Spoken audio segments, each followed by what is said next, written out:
Hey everyone, I'm Rod and Todd, a professional YouTuber who makes professional videos, and welcome to Transformer Tuesdays. Yeah, that's what I'm going to be calling this series, the one where I review every figure in the War for Cybertron trilogy. This is episode 2. I don't know, it's not like you have to watch these in any set order or anything. So, I don't really have anything else to say, let's just get on with the review. This is WFC-S2 Lionizer. He was released in the Battlemasters size class as part of Wave 1 of the War for Cybertron Siege toy line. As always, we'll start in his alt mode. His alternate mode is a... let me detach this so you can get a better look at just this. So his alternate mode is a sword that the instructions call the RS Fire Steel Saber. As with every weapon in the Siege line, that means literally nothing. It's just words thrown together, so this is just a sword. He's a Battle Master, so he transforms to a weapon designed to be wielded by any Transformers figure. He does come with one accessory, and I normally won't be mentioning accessories while I'm talking about the alt mode unless it augments the alternate mode in some way, and as with all the Battle Masters it does. You already saw this earlier. This is one of the blast effect pieces that comes with every Battle Master figure, and it's meant to simulate weapons fire normally. It's supposed to like in the gun mode, guys. It's supposed to be like them shooting, like the weapon shooting, but with the sword, it's something a little bit different. So there's these 3 pegs on the end of the blade here. There's 2 circular pegs and 1 rectangular peg, and there's corresponding holes in here, and it just attaches on the end, and it stays on pretty well. And it's basically supposed to represent the sword slashing. So these are like action lines. Doesn't really do the best job, but whatever. Yes, and of course, him being a Battle Master, he is designed to be held by any figure in the War for Cybertron trilogy line. So, the back of the card shows Optimus, but as with Fire Drive, I don't have Optimus, so I'm just going to be using another Autobot from Wave 1. So let's use Hound, because I primarily display my Lionizer with my Hound figure, and I don't know why. So, there's a handle here. It just fits in his fist, and bam. He's got this massive, bulky sword thing.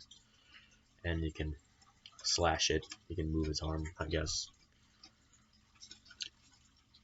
Shink. And you can hack and slash at the Decepticons. So, that's cool. So, that's really all I have to say about Lionizer in his alternate mode. So, let's move on to the robot mode. So, now that Lionizer is in his robot mode, we're going to address the question, who is this guy? Lionizer was released in the last year of the original Transformers toy line in 1990. He was released as part of the Action Masters range of figures, which were Transformers who didn't transform. And to make up for it, they had small transforming partners that turn into weapons or, like, I don't know, stuff. They had small figures turn into weapons in order to compensate for the lack of transformation.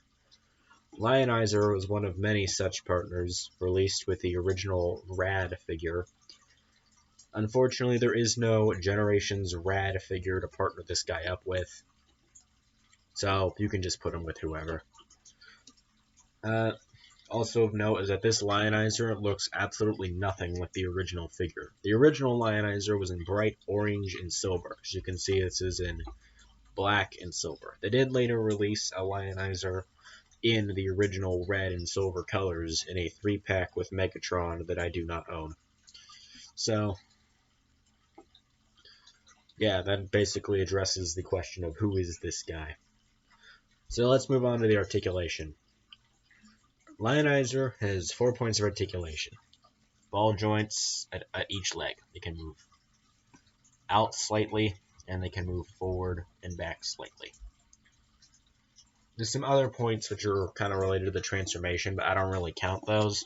The little back thing can raise and lower, and then his head can look down, but that's just part of the transformation, really. Also, as with all quadruped transformers, it's a pain to stand this guy up. As you can see, he just fell straight off the shelf. Yeah, so in robot mode, he's a quadruped animal thing. It doesn't really look that much like a lion. And unlike Fire Drive and all the other Battle Masters, his fire or his blast effect piece is effectively useless in this mode. See, a lot of the other Battle Masters, they have it to where you can detach their gun barrels and they can wield that as a weapon, and you can attach the fire blast effect pieces to the end of the gun in that mode, but here you can't.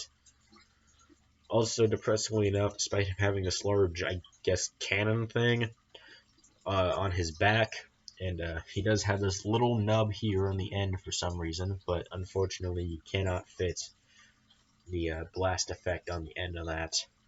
You can fit it on this peg on the back for some reason. My best guess is that it's meant to like simulate him pouncing.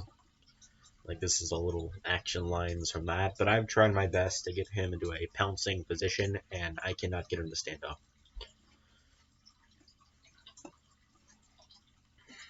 So, yeah, that's my review of the War for Cybertron Siege Lionizer figure. I don't have much to say about this one, but it is cool. Nice update of an old figure, albeit in inaccurate colors.